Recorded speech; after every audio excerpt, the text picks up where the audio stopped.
Now, one quirk of the 86 to 88 cars is that they did not come with a functional check engine light. Now, the 87 and 88 cars do have a spot for it under the tach, but it's not functional. In fact, it doesn't even come with a bulb in the cluster. Now, along the years, some people put bulbs in trying to make it work, and they may notice that when you turn the key to crank, during the engine cranking, the check engine light does come on. But that does not mean it's actually functional. In order to make it functional, there's a couple other steps that you need to do. Now, this video is going to apply mostly to the 87 and 88 cars, but the 86 cars are going to follow somewhat the same steps, except that they don't have a location for the check engine light. Some of them have warning light spots that aren't being used. So really what you could do in that situation is repurpose one of those spots as a check engine light, so to speak. But the wiring is pretty much the same. Now, this is not really a speed density versus mass air thing. Converting to mass air does not make the check engine light functional. And in fact, you can make the check engine light functional even with speed density. And here's how to do it. First step, take the cluster out. So backside of the cluster here. Now, your check engine light spot is typically this spot right here. Normally from the factory, there's not a bulb in this location. What you need to do is get yourself a standard bulb socket with a bulb and simply put it in place, twist it here. Now, if you want to test that, and it's a pretty good idea to test it, you can simply use a 9-volt battery and some alligator clips and a 9-volt lead to test. You can test all of the lights on this board. It's pretty easy to follow the traces. Now, the check engine light trace here, if I can zoom in,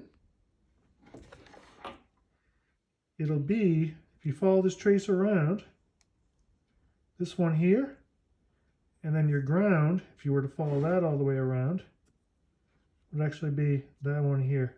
So fourth up and first one up on that right side connector. Now, if you were to contact that with the battery, the check engine light bulb should illuminate. With the leads connected, you can see that touching the 9-volt battery illuminates the check engine light. You can see the light turning on and off right there. And I apologize for the glare here, but as you can see, touching the 9-volt battery does turn the light on and off. Now, you don't necessarily need to test it, but it's just a good idea before you put it in the car to make sure that it's going to work properly. So back in the car, we're just going to verify that the wire we need is present. Now, if you remember correctly, it was this connector. The lower inside pin was for our check engine light. So if we flip it over here, and I'll zoom in, you'll notice you have a brown and a black with a blue stripe wire on it. The brown wire, or tan, is actually the wire that we're interested in. Now, if you remember correctly, 4-cylinder and V8 cars they share some of the same harnesses. And in this case, this dash harness is exactly the same. So the 4-cylinder cars were wired for the check engine light. So they're using this tan or brown wire here. That's why the V8 cars have the wire present, even though it's not hooked up. Now, this wire is here. It's here on 88s, and I believe it is here on 1987s as well. But you don't need to do anything here. Really, you're just putting the bulb in the cluster, and then you're going to put this all back together. All right, so let me explain for a bit what we're going to do here. So I have the 1988 Mustang EVTM, and we're looking at the check engine light here. Now, if you remember correctly, the two wires on that plug were a tan wire, which I called brown, and then a black with a light blue wire. Now, the black with the light blue wire connects to your ignition, and it's closed for your bulb test. This is why when you turn to start, the check engine light comes on. Now, for those of you with 87, 88 cars that stuck a bulb in there, you'll probably notice that the light does come on when you crank to start. But the check engine light doesn't work because, as you'll see in a moment, this tan wire doesn't have any connection. Now, if I turn to the 2.3 liter EEC control page, you'll know our check engine light is triggered by pin 17. This is actually a switched ground. So the check engine bulb has positive 12 volts, and we simply activate it by turning the ground at pin 17 on and off. But you'll see here that there's actually a connection, this tan wire, that outputs to the instrument cluster.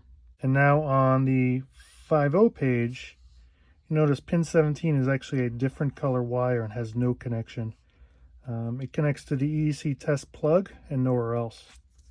So the problem is that you're missing a wire on the 5.0 cars, and there's a really easy spot to add that wire to get your check engine light functionality. So we're in the passenger kick panel area here. We've got the panel pulled off. And the harness we're looking for here is this green 8-pin connector. Now this side is the dash harness side. And I have this already actually jumpered out because I've done this mod. But right here we find the tan wire that comes from the gauge cluster. If you'll notice, on the opposite side, it's an empty space with no wire coming out.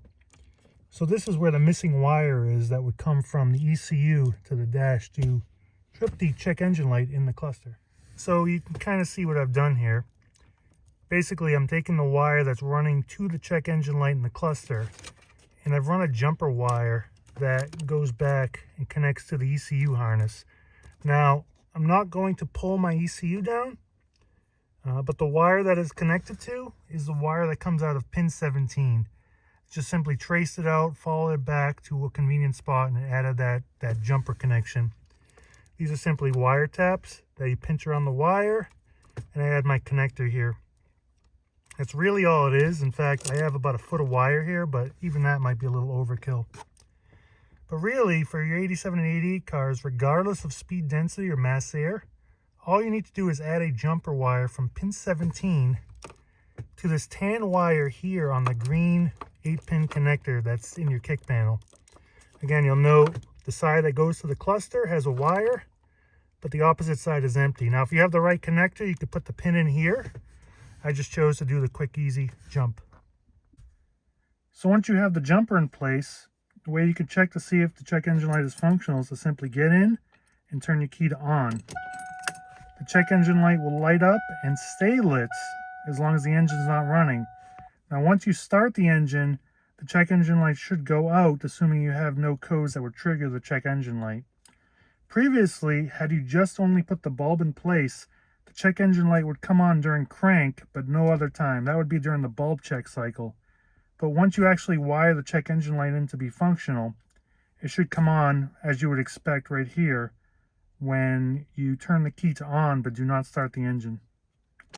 Alright, so that concludes it. Really not that difficult to make your check engine light functional in your 87 or 88 Mustang.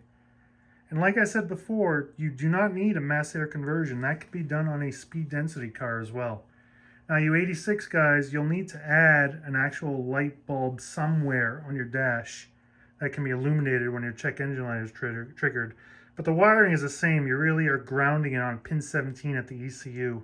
That's going to be your negative side of the bulb, whatever bulb that you select as your check engine light. But really, that's it. Pretty simple to do. Hope that helps.